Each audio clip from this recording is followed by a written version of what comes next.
What's up everyone, my name is Josh V, and welcome back to the channel. In my previous video, I basically gave a quick rundown of my MX650 experience, my interest in electric vehicles, and introduced myself. However, towards the end of the video, we talked about how I had to abandon a trail I found that I wanted to ride on. So that led me to needing to find a new spot. Well, I believe I have found that spot to make my trail, and today I started working on it. I found an area near my apartment that I believe is off the property in the woods. As you can see, I already started clearing before recording, as I wasn't sure if it was going to work or not. When I was riding along the tree line, I seen a small hill. I climbed over and instantly saw the potential, as it was somewhat of a natural trail clearing that was made by deer that would travel along the area. I grabbed a rake and shovel and started by smoothing the hill as a small roll-in. It made a berm turn that followed the natural path. For the Razor MX650, this was a perfect start to get moving and allowed me to full send with the stock 650 watt motor. It's important to make a flowing trail that lets you full throttle the MX650 since it has weak power, meaning it's all about maintaining momentum to keep it exciting and skillful,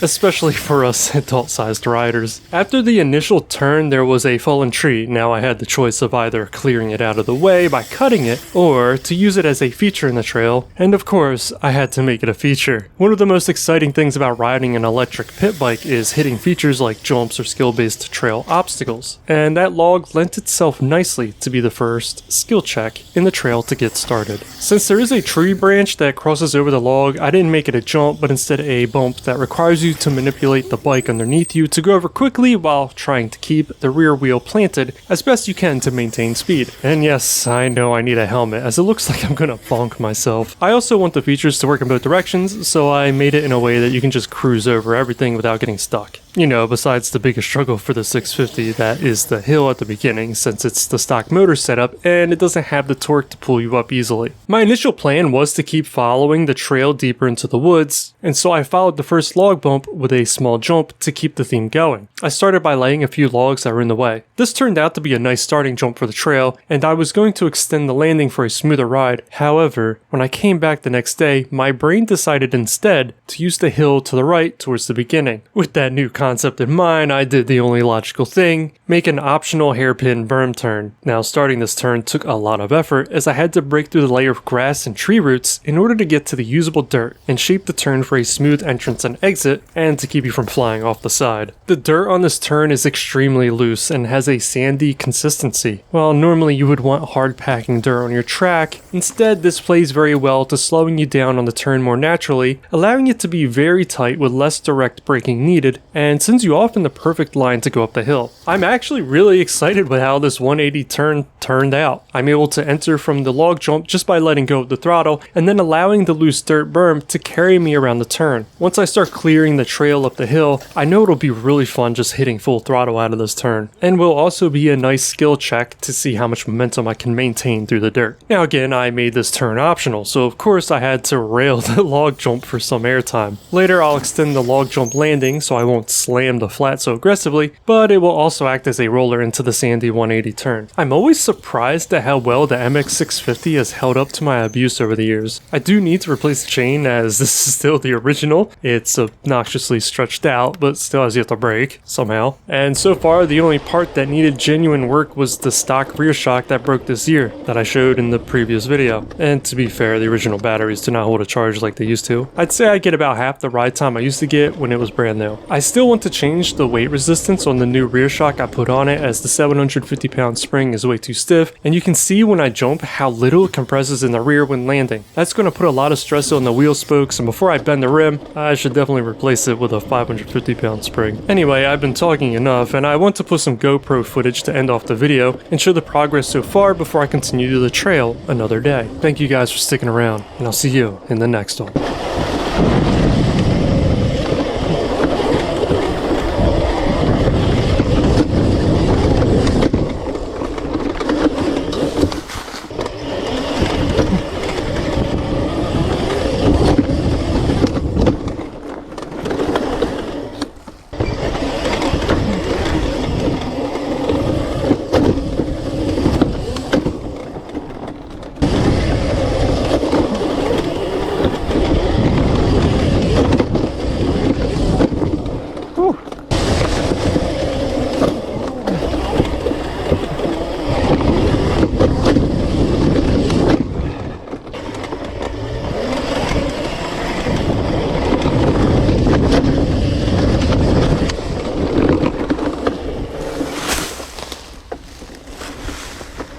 be a perfect send.